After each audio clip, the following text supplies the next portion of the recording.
Sons and Lovers by D.H. Lawrence. Chapter 11. The Test on Miriam. With the spring came again the old madness in battle. Now he knew he would have to go to Miriam. But what was his reluctance? He told himself it was only a sort of overstrong virginity in her and him which neither could break through. He might have married her, but his circumstances at home made it difficult, and moreover he did not want to marry. Marriage was for life, and because they had become close companions, he and she, he did not see that it should inevitably follow they should be man and wife. He did not feel that he wanted marriage with Miriam. He wished he did. He would have given his head to have felt a joyous desire to marry her and to have her. Then why couldn't he bring it off? There was some obstacle. And what was the obstacle? It lay in the physical bondage. He shrank from the physical contact. But why? With her, he felt bound up inside himself. He could not go out to her. Something struggled in him, but he could not get to her. Why? She loved him. Clara said she even wanted him. Then why couldn't he go to her, make love to her, kiss her? Why, when she put her arm in his, timidly, as they walked, did he feel he would burst forth in brutality and recoil? He owed himself to her. He wanted to belong to her. Perhaps the recoil and the shrinking from her was love in its first fierce modesty. He had no aversion for her. No, it was the opposite. It was a strong desire battling with a still stronger shyness and virginity. It seemed as if virginity were a positive force which fought and won in both of them. And with her he felt it so hard to overcome, yet he was nearest to her, and with her alone could he deliberately break through. And he owed himself to her. Then, if they could get things right, they could marry.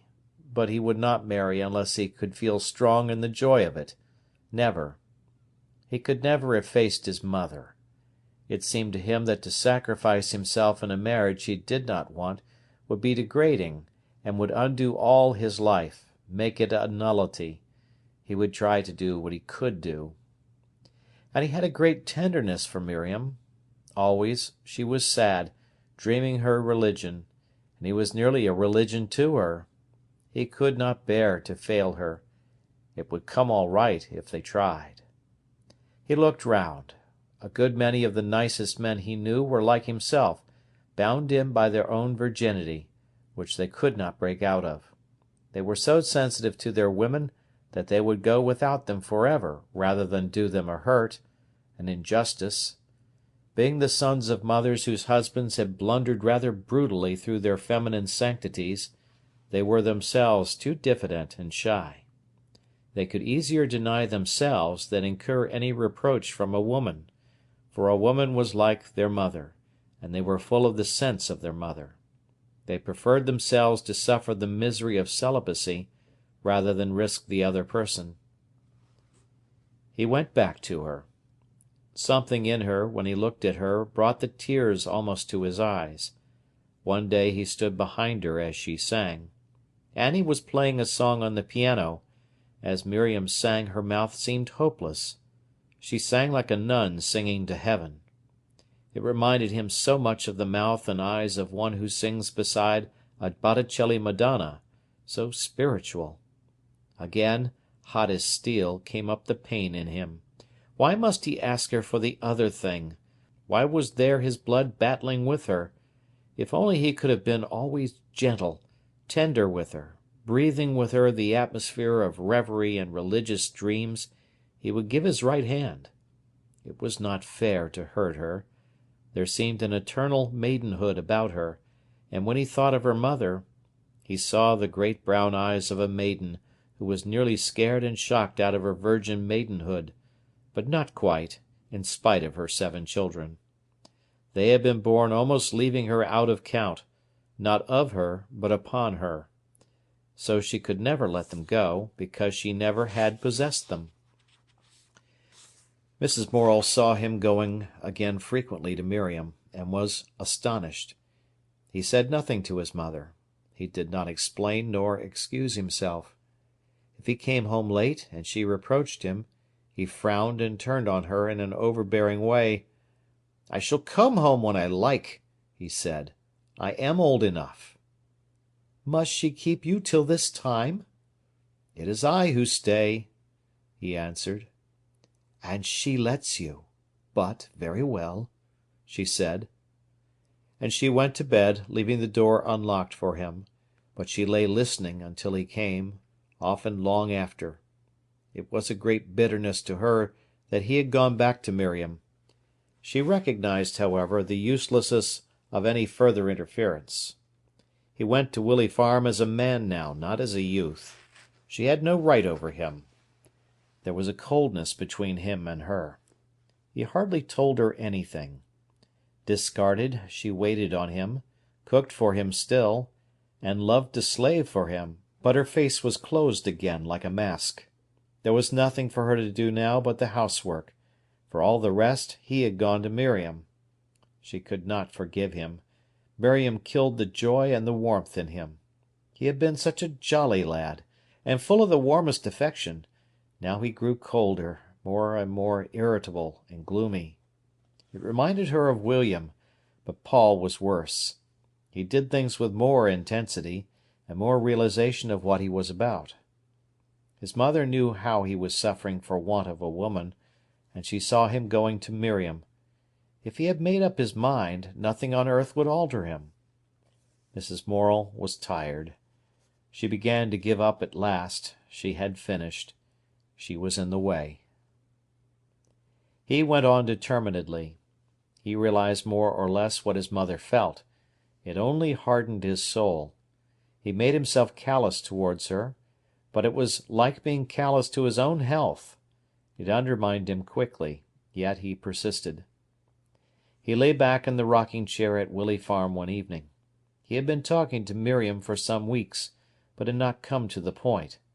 Now he said suddenly, "I am 24 almost." She had been brooding. She looked up at him suddenly in surprise. "Yes, what makes you say it?" There was something in the charged atmosphere that she dreaded. "Sir Thomas More says one can marry at 24. She laughed quaintly, saying, "Does it need Sir Thomas More's sanction?" "No, but one ought to marry about then." "Ay," she answered broodingly, and she waited. "I can't marry you," he continued slowly. "Not now, because we've no money, and they depend on me at home." She sat half guessing what was coming. "But I want to marry now." "You want to marry?" she repeated. "A woman. You know what I mean." She was silent. "Now, at last, I must," he said. "I?" she answered. "And you love me?" She laughed bitterly. "Why are you ashamed of it?" he answered. "You wouldn't be ashamed before your God. Why are you before people?" "Nay," she answered deeply, "I am not ashamed." "You are," he replied bitterly, "and it's my fault. But you know I can't help being as I am, don't you?" "I know you can't help it," she replied. "I love you an awful lot.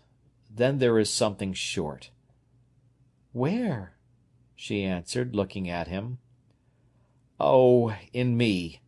It is I who ought to be ashamed, like a spiritual cripple. And I am ashamed. It is misery. Why is it?" "I don't know," replied Miriam. "And I don't know," he repeated.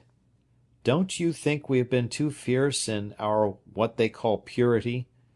Don't you think that to be so much afraid and averse is a sort of dirtiness?" She looked at him with startled, dark eyes. "You recoiled away from anything of the sort, and I took the notion from you, and recoiled also, perhaps worse." There was silence in the room for some time. Yes, she said, it is so. There is between us, he said, all these years of intimacy. I feel naked enough before you. Do you understand? I think so, she answered. And you love me? She laughed. Don't be bitter, he pleaded. She looked at him and was sorry for him. His eyes were dark with torture. She was sorry for him. It was worse for him to have this deflated love than for herself, who could never be properly mated. He was restless, for ever urging forward and trying to find a way out. He might do as he liked, and have what he liked of her. Nay, she said softly, I am not bitter. She felt she could bear anything for him. She would suffer for him. She put her hand on his knee as he leaned forward in his chair. He took it and kissed it, but it hurt to do so. He felt he was putting himself aside. He sat there sacrificed to her purity, which felt more like nullity. How could he kiss her hand passionately, when it would drive her away and leave nothing but pain? Yet slowly he drew her to him and kissed her. They knew each other too well to pretend anything. As she kissed him, she watched his eyes. They were staring across the room with a peculiar dark blaze in them that fascinated her. He was perfectly still. She could feel his heart throbbing heavily in his breast. "What are you thinking about?" she asked. The blaze in his eyes shuddered, became uncertain.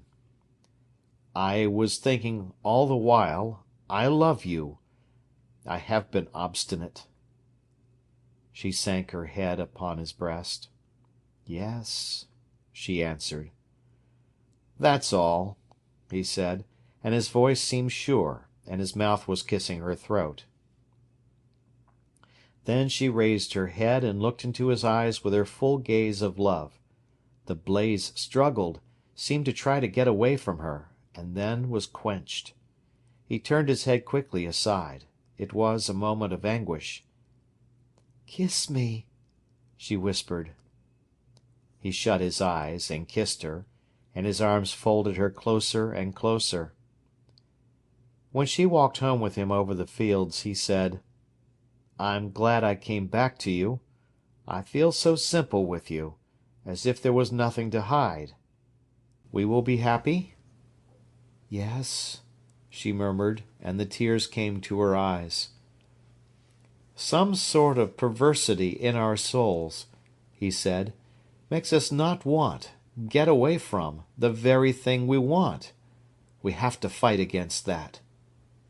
"Yes," she said, and she felt stunned. As she stood under the drooping thorn tree, in the darkness by the roadside, he kissed her, and his fingers wandered over her face. In the darkness, where he could not see her but only feel her, his passion flooded him. He clasped her very close. "Sometime you will have me?" he murmured, hiding his face on her shoulder. It was so difficult. "Not now," she said. His hopes and his heart sunk. A dreariness came over him. "No," he said. His clasp of her slackened.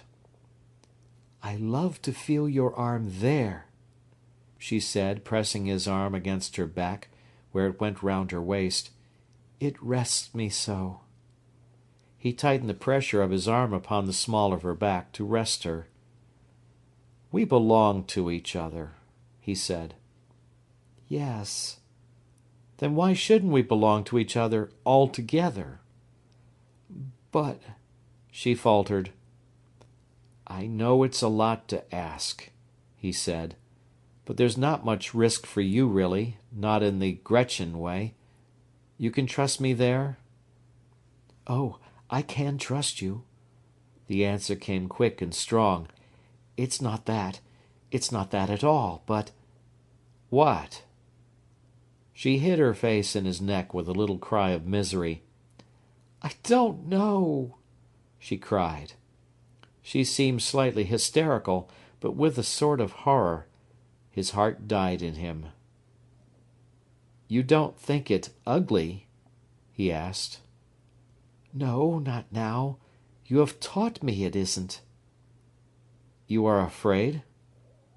She calmed herself hastily. "Yes, I am only afraid," she said. He kissed her tenderly. "Never mind," he said. "You should please yourself." Suddenly she gripped his arms round her and clenched her body stiff. "You shall have me," she said through her shut teeth. His heart beat up again like fire. He folded her close, and his mouth was on her throat. She could not bear it. She drew away. He disengaged her. "Won't you be late?" she asked gently. He sighed, scarcely hearing what she said. She waited, wishing he would go. At last he kissed her quickly and climbed the fence. Looking round, he saw the pale blotch of her face down in the darkness under the hanging tree. There was no more of her but this pale blotch. "Good-bye," she called softly. She had no body, only a voice and a dim face. He turned away and ran down the road, his fists clenched, and when he came to the wall over the lake, he leaned there, almost stunned, looking up the black water. Miriam plunged home over the meadows. She was not afraid of people, what they might say, but she dreaded the issue with him. Yes, she would let him have her if he insisted. And then, when she thought of it afterwards, her heart went down. He would be disappointed. He would find no satisfaction, and then he would go away. Yet he was so insistent, and over this, which did not seem so all-important to her, was their love to break down? After all, he was only like other men, seeking his satisfaction. Oh, but there was something more in him, something deeper. She could trust to it, in spite of all desires. He said that possession was a great moment in life. All strong emotions concentrated there. Perhaps it was so. There was something divine in it. Then she would submit, religiously, to the sacrifice. He should have her. And at the thought her whole body clenched itself involuntarily, hard, as if against something. But life forced her through this gate of suffering, too, and she would submit. At any rate, it would give him what he wanted, which was her deepest wish. She brooded and brooded and brooded herself towards accepting him. He courted her now, like a lover. Often, when he grew hot, she put his face from her, held it between her hands, and looked in his eyes. He could not meet her gaze. Her dark eyes, full of love, earnest and searching, made him turn away. Not for an instant would she let him forget. Back again he had to torture himself into a sense of his responsibility, and hers. Never any relaxing, never any leaving himself to the great hunger and impersonality of passion. He must be brought back to a deliberate, reflective creature. As if from a swoon of passion, she called him back to the littleness, the personal relationship. He could not bear it. "Leave me alone! Leave me alone!" He wanted to cry, but she wanted him to look at her with eyes full of love. His eyes, full of the dark, impersonal fire of desire, did not belong to her. There was a great crop of cherries at the farm. The trees at the back of the house, very large and tall, hung thick with scarlet and crimson drops under the dark leaves. Paul and Edgar were gathering the fruit one evening. It had been a hot day, and now the clouds were rolling in the sky, dark and warm. Paul climbed high in the tree, above the scarlet roofs of the buildings. The wind, moaning steadily, made the whole tree rock with a subtle, thrilling motion that stirred the blood. The young man, perched insecurely in the slender branches, rocked till he felt slightly drunk, reached down the boughs, where the scarlet beady cherries hung thick underneath, and tore off handful after handful of the sleek, cool-fleshed fruit. Cherries touched his ears and his neck as he stretched forward, their chill fingertips sending a flash down his blood. All shades of red, from a golden vermilion to a rich crimson, glowed and met his eyes under a darkness of leaves. The sun, going down, suddenly caught the broken clouds.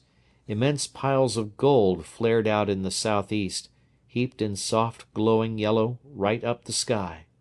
The world, till now dusk and grey, reflected the gold glow, astonished. Everywhere the trees and the grass and the far-off water seemed roused from the twilight and shining. Miriam came out wondering. "Oh," Paul heard her mellow voice call, "isn't it wonderful?" He looked down. There was a faint gold glimmer on her face that looked very soft, turned up to him. "How high you are!" she said. Beside her, on the rhubarb leaves, were 4 dead birds, thieves that had been shot. Paul saw some cherry stones hanging quite bleached, like skeletons picked clear of flesh. He looked down again to Miriam. "Clouds are on fire," he said. "Beautiful!" she cried. She seemed so small, so soft, so tender down there. He threw a handful of cherries at her. She was startled and frightened. He laughed with a low chuckling sound, and pelted her. She ran for shelter, picking up some cherries. 2 fine red pears she hung over her ears, then she looked up again. "Haven't you got enough?" she asked. "Nearly. It's like being on a ship up here." "And how long will you stay?" "While the sunset lasts." She went to the fence and sat there, watching the gold clouds fall to pieces and go in immense rose-coloured ruin towards the darkness. Gold flamed to scarlet, like pain in its intense brightness. Then the scarlet sank to rose, and rose to crimson, and quickly the passion went out of the sky. All the world was dark grey. Paul scrambled quickly down with his basket, tearing his shirt-sleeve as he did so. "They are lovely," said Miriam, fingering the cherries. "I've torn my sleeve," he answered. She took the 3-cornered rip, saying, "I shall have to mend it." It was near the shoulder. She put her fingers through the tear. "How warm!" she said. He laughed. There was a new, strange note in his voice, one that made her pant. "Shall we stay out?" he said. "Won't it rain?" she asked. "No, let us walk a little way." They went down the fields and into the thick plantation of fir trees and pines. "Shall we go in among the trees?" he asked. "Do you want to?" "Yes." It was very dark among the firs, and the sharp spines pricked her face. She was afraid. Paul was silent and strange. "I like the darkness," he said. "I wish it were thicker. Good, thick darkness." He seemed to be almost unaware of her as a person. She was only to him then a woman. She was afraid. He stood against a pine-tree trunk and took her in his arms. She relinquished herself to him, but it was a sacrifice in which she felt something of horror. This thick-voiced, oblivious man was a stranger to her. Later it began to rain. The pine trees smelled very strong. Paul lay with his head on the ground, on the dead pine needles, listening to the sharp hiss of the rain, a steady, keen noise. His heart was down, very heavy. Now he realized that she had not been with him all the time, that her soul had stood apart in a sort of horror. He was physically at rest, but no more. Very dreary at heart, very sad, and very tender, his fingers wandered over her face pitifully. Now again she loved him deeply. He was tender and beautiful. "The rain," he said. "Yes, is it coming on you?" She put her hands over him, on his hair, on his shoulders, to feel if the raindrops fell on him. She loved him dearly. He, as he lay with his face on the dead pine leaves, felt extraordinarily quiet. He did not mind if the raindrops came on him. He would have lain and got wet through. He felt as if nothing mattered, as if his living were smeared away into the beyond, near and quite lovable. This strange, gentle reaching out to death was new to him. "We must go," said Miriam. "Yes," he answered, but did not move. To him now life seemed a shadow, day a white shadow, night and death and stillness and inaction. This seemed like being. To be alive, to be urgent and insistent, that was not to be. The highest of all was to melt out into the darkness and sway there, identified with the great being. "The rain is coming in on us," said Miriam. He rose and assisted her. "It is a pity," he said. "What?" "To have to go. I feel so still." "Still," she repeated. "Stiller than I have ever been in my life." He was walking with his hand in hers. She pressed his fingers, feeling a slight fear. Now he seemed beyond her. She had a fear lest she should lose him. "The fir trees are like presents on the darkness, each one only a presence." She was afraid and said nothing. "A sort of hush. The whole night wondering and asleep. I suppose that's what we do in death. Sleep in wonder." She had been afraid before of the brute in him, now of the mystic. She trod beside him in silence. The rain fell with a heavy hush on the trees. At last they gained the cart shed. "Let us stay here a while," he said. There was a sound of rain everywhere, smothering everything. "I feel so strange and still," he said, "along with everything." "I?" she answered patiently. He seemed again unaware of her, though he held her hand close. To be rid of our individuality, which is our will, which is our effort, to live effortless, a kind of curious sleep, that is very beautiful, I think. That is our afterlife, our immortality. "Yes?" "Yes, and very beautiful to have." "You don't usually say that." "No." In a while they went indoors. Everybody looked at them curiously. He kept the quiet, heavy look in his eyes, the stillness in his voice. Instinctively they all left him alone. About this time Miriam's grandmother, who lived in a tiny cottage in Woodlinton, fell ill, and the girl was sent to keep house. It was a beautiful little place. The cottage had a big garden in front, with red brick walls, against which the plum trees were nailed. At the back another garden was separated from the fields by a tall old hedge. It was very pretty. Miriam had not much to do, so she found time for her beloved reading, and for writing little introspective pieces which interested her.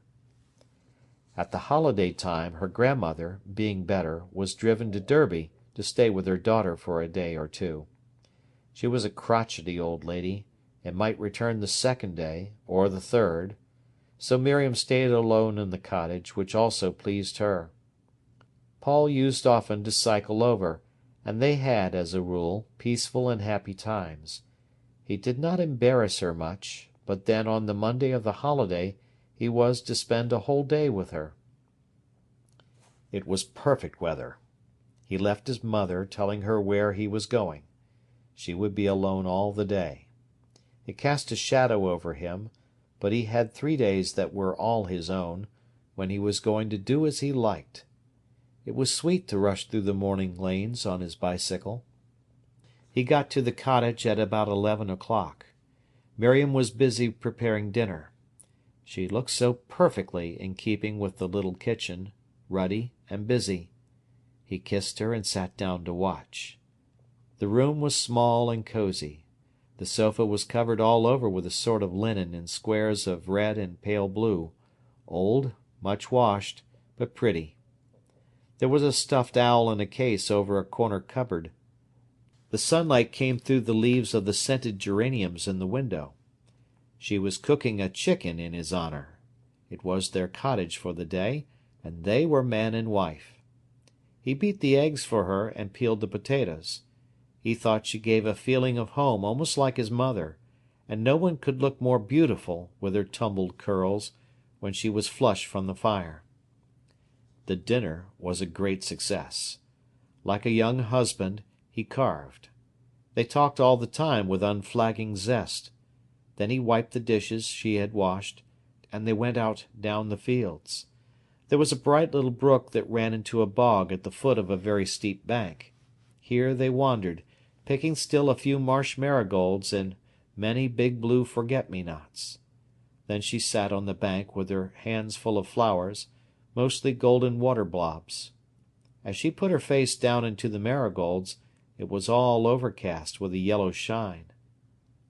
"Your face is bright," he said, "like a transfiguration." She looked at him, questioning. He laughed pleadingly to her, laying his hands on hers. Then he kissed her fingers, then her face. The world was all steeped in sunshine, and quite still, yet not asleep, but quivering with a kind of expectancy. "I have never seen anything more beautiful than this," he said. He held her hand fast all the time. "And the water singing to itself as it runs. Do you love it?" She looked at him, full of love. His eyes were very dark, very bright. "Don't you think it's a great day?" he asked. She murmured her assent. She was happy, and he saw it. "And our day, just between us," he said. They lingered a little while. Then they stood up upon the sweet thyme, and he looked down at her simply. "Will you come?" he asked. They went back to the house, hand in hand, in silence. The chickens came scampering down the path to her. He locked the door, and they had the little house to themselves. He never forgot seeing her as she lay on the bed, when he was unfastening his collar. First he saw only her beauty, and was blind with it. She had the most beautiful body he had ever imagined. He stood unable to move or speak, looking at her, his face half smiling with wonder. And then he wanted her, but as he went forward to her, her hands lifted in a little pleading movement, and he looked at her face and stopped. Her big brown eyes were watching him, still and resigned and loving. She lay as if she had given herself up to sacrifice. There was her body for him, but the look at the back of her eyes, like a creature awaiting immolation, arrested him, and all his blood fell back. "You are sure you want me?" he asked, as if a cold shadow had come over him. "Yes, quite sure." End of Part 1 of Chapter 11.